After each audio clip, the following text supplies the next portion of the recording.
ছবি এখনো চলছে প্রত্যাবর্তন। আমার সাথে আমার ডিরেক্টর রয়েছেন অভিজিৎ চ্যাটার্জি, আমার সাথে আমার প্রডিউসার রয়েছেন মিস্টার অভিজিৎ চ্যাটার্জি, শ্রী অভিজ্ঞান ড্রিমার্স প্রাইভেট লিমিটেড থেকে। তো আমরা আজকে এই যে প্রেস মিটটা করছি বা একটা কথা বলতে চাইছি, সেটা খুব ইম্পর্টেন্ট।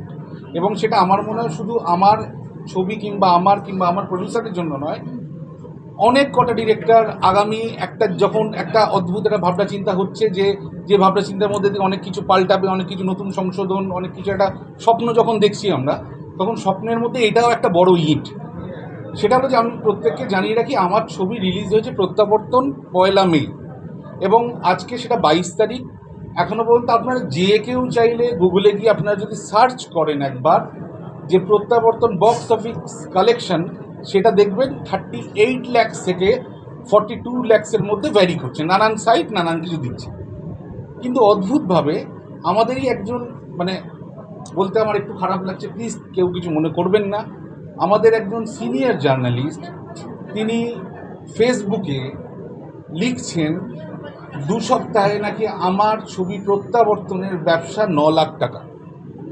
সেটা গত 2 দিন আগের পোস্ট। এবং মজার কথা, এই পোস্টটা আমি দেখিনি, আমাকে জানায় যে আমরা সবাই জানি আমাদের ছবিতে একজন টি বয় থাকে, যারা আমাদের চা দেয়, জল দেয়, আমাদের যত্ন নেন।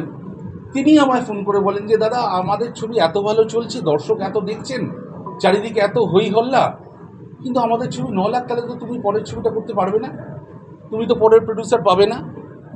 তাহলে আমি তখন বলি যে কেন, হঠাৎ এমনি মনে হল না, কারণ তোমার তো 9 লাখ টাকা ব্যবসা করছো, তোমাকে কোন প্রডিউসার টাকা দেবে, এবং তুমি না কাজ পেলে আমি কাজ পাবো কী করে? এবার তখন আমার টনকটা নড়ে যে না, এটা তো সত্যি। কারণ এটা তো শুধু আমি কিংবা আমার প্রডিউসার বলে নয়, এটা সম্পূর্ণ, আমরা তো একটা ফিল্মের একটা পরিবার, যেখানে 300-400 জন লোক আমরা মিলে কাজ করি। এবার তাতে যদি নতুন প্রডিউসার, নতুন ডিরেক্টর, তারা যদি ইন ফিউচার কাজ না করতে পারে, তাহলে সেটা কি আমাদের এই ইকোসিস্টেমের জন্য ভালো হবে? আমার কিন্তু মনে হয় এটা ভালো হবে না।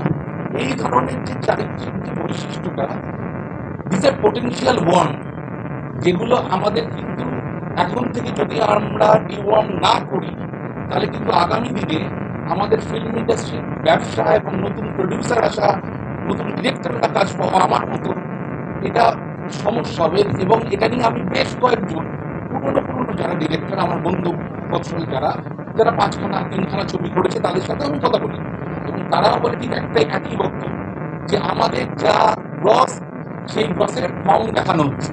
এবার আমার একটাই বক্তব্য যে আপনারা প্লিজ বেগ পার্ডন, আমাদের বাদ দিন, আমাদের ডেটাগুলো আপনাদের দিতে হবে না। আর যদি দেন, প্লিজ একটু যেটা সঠিক ডেটা সেটাই দিন। কারণ এটার ওপর আমাদের গোটা ইন্ডাস্ট্রি, আমাদের এত কটা টেকনিশিয়ানের বাড়িঘর, আমার নিজের বাড়িঘর, আমার সংসার, আমার প্রডিউসারের তার রেপুটেশন, এবং এটা কিন্তু একটা টাইপ অফ ডিফেম। তো এটা ছিল আমার বক্তব্য। এবার আমার মনে হয় যে আমার প্রডিউসার তার লিগ্যাল কিছু কথা তিনি বলবেন।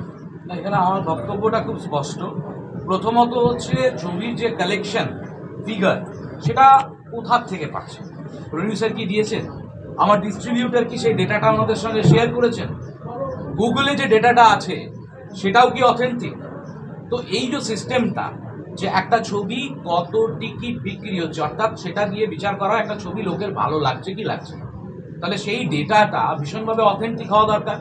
যারা যে সাংবাদিকরা এই ডেটাটা পোস্ট করছেন, তারা কি এই ডেটাটা প্রপারলি কালেক্ট করছেন না?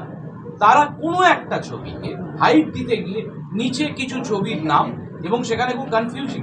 আমি তো একজন জার্নালিস্টকে নিজে লিখলাম যে আপনি এই ডেটাটা কোথা থেকে পেলেন, বা আমাদের যে ছবিটা প্রত্যাবর্তনের আগে আপনারা জানেন, মিডিয়ার সামনে আমি বলেছি, একটা নাম বিভ্রাট হয়েছিল। আগে একটা প্রত্যাবর্তন ছবিকে এই ইম্পাতেই এসে আমি প্রথম প্রতিবাদ জানাই, এবং সেই ছবিটি হলে নেই, এবং সেই ছবিটি ব্যবসা অনেকটাই খারাপ করেছিল। সেই ছবির ডেটা তুলে আমাদের ডেটাতে দেওয়া হয়েছে।